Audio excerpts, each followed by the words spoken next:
प्रभूचा गौरव असो आत्ता आणि सदा सर्वदा. आत्ता आणि सदा सर्वदा प्रभूचा गौरव असो. कराराचा कोश हा शब्द आपल्याला परिचित आहे.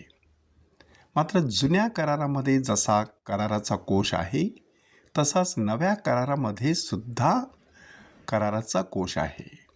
जुन्या करारातील कराराचा कोश मोशेच्या काळापासून इस्रायली लोकांमध्ये होता.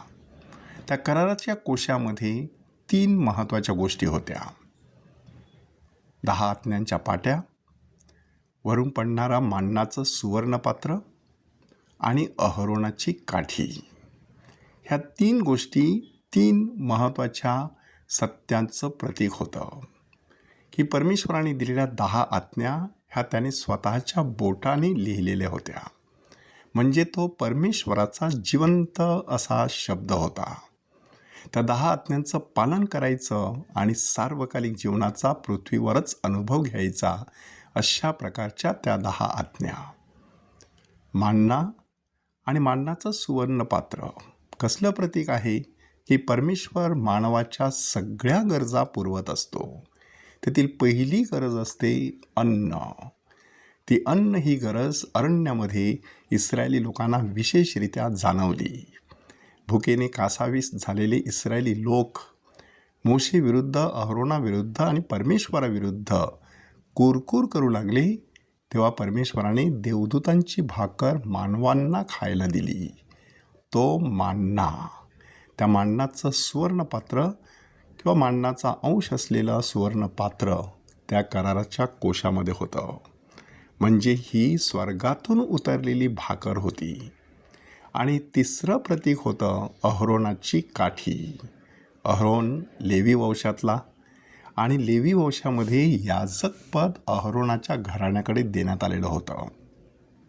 आणि म्हणूनच त्याची ती काठी म्हणजे याजक पदाचं प्रतीक होतं. नव्या करारामध्ये अशाच प्रकारचा एक कराराचा कोश आहे. हा कराराचा कोश म्हणजे दुसरा कोणी नसून खुद्द प्रभू येशू ख्रिस्ताची माता, आपणा सर्वांची माता, ख्रिस्त सभेची माता, ह्या संपूर्ण जगाची माता पवित्र मरिया. तिच्या ठायी देखील ह्या 3ही गोष्टी असलेल्या आपल्याला दिसून येतात की ज्याप्रमाणे परमेश्वराच्या बोटाने लिहिलेल्या 10 आज्ञांच्या दगडी पाट्या कराराच्या कोशात होत्या, त्याचप्रमाणे पवित्र आत्म्याच्या योगाने गर्भी संभवलेला परमेश्वराचा चिरंतन शब्द देह धारण करून पवित्र मरियेठायी वस्ती करत होता. सुवर्णपात्रामध्ये जशी स्वर्गीय भाकर होती, तशीच पवित्र मरियेच्या उदरात स्वर्गातून उतरलेली जिवंत भाकर म्हणजे खुद्द प्रभू येशू ख्रिस्त होता. आणि हिब्री लोकांस लिहिलेल्या पत्रामधील लेखक म्हणतो की सर्वश्रेष्ठ प्रमुख याजक म्हणजे प्रभू येशू ख्रिस्त. जशी अहरोनाची काठी याजक पदाचं प्रतीक, तसं प्रभू येशू ख्रिस्त याजक म्हणून बीज रूपाने पवित्र मरियेच्या उदरामध्ये वाढत होता. म्हणून पवित्र मरिया हे कराराचा कोश म्हणून गौरविली गेलेली आहे. पोप जॉन पॉल दुसरे ह्यांनी सांगितलेलं आहे की प्रत्येक व्यक्ती ही ख्रिस्ती व्यक्ती ही साक्रामेंताची चालती फिरती पेटी असते. जुन्या करारातील कराराचा कोश, नव्या करारातील कराराचा कोश म्हणजे पवित्र मरिया, आणि आधुनिक काळातील कराराचा कोश म्हणजे साक्रामेंताची पेटी आणि पवित्र कविनेन स्वीकारल्यानंतर चालती फिरती माणसं ही साक्रामेंताची चालती फिरती पेटी. हा जसा सन्मान आहे तशीच ती एक मोठी जबाबदारी आहे की परमेश्वर खुद्द आपल्यामध्ये येऊन वस्ती करतो, परंतु त्याच्या सहवासासाठी, उपस्थितीसाठी आपलं हृदय देखील तितकंच शुद्ध असणं गरजेचं असतं. इतकंच नाही तर त्यासाठी अपात्रतेची भावना एकीकडे आणि श्रद्धेची भावना दुसरीकडे ह्यांचं सुंदर असं मिश्रण असावं लागतं. पवित्र मरियेठायी ह्या दोन्ही गोष्टी होत्या.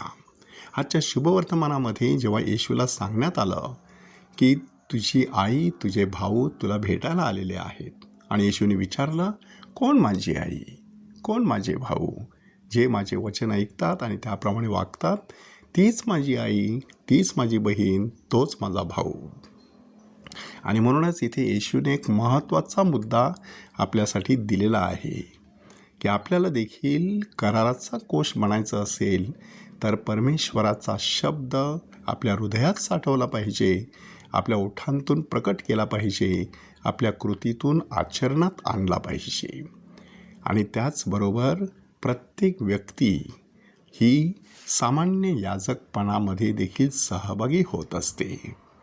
परमेश्वराकडे कृपा मागूया की आम्हाला देखील तुझा शब्द स्वीकारता यावा, तुझ्या आज्ञा पाळता याव्यात, तुझ्या स्वर्गीय अन्नासाठी आम्ही सतत धडपडत राहावे आणि त्याचबरोबर तू आमच्यावरती सोपवलेल्या जबाबदाऱ्या मनापासून पार पाडण्याची कृपा आम्हाला लाभावी. ही सारी प्रार्थना आम्ही आमच्या प्रभू ख्रिस्ताद्वारे करतो. आमेन. प्रभूचा गौरव असो आत्ता आणि सदा सर्वदा. आत्ता आणि सदा सर्वदा प्रभूचा गौरव असो.